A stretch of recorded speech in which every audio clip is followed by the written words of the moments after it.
Dear creative, this is what your gut sounds like. The ocean, the rhythm of the waves coming in, and the surprising call of seagulls flying by. Driving with your windows down on a hot summer day, the wind and the world rushing past. The silence of a desert. It doesn't use words like your brain does. Instead, your gut feeds you feelings. This is what your gut feels like. Reaching for something without looking and finding it exactly where you think it is. The moment after you count down from 3, but before you take the plunge. Exploring a new city with an old friend.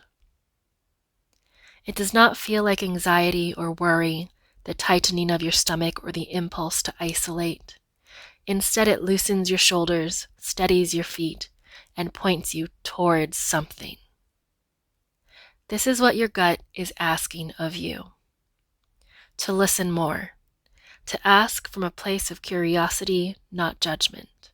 To choose hope again and again. To seek connection. To nourish yourself. To cherish yourself. To prioritize growth. To celebrate the people you love. To make art. To be honest. To keep trying.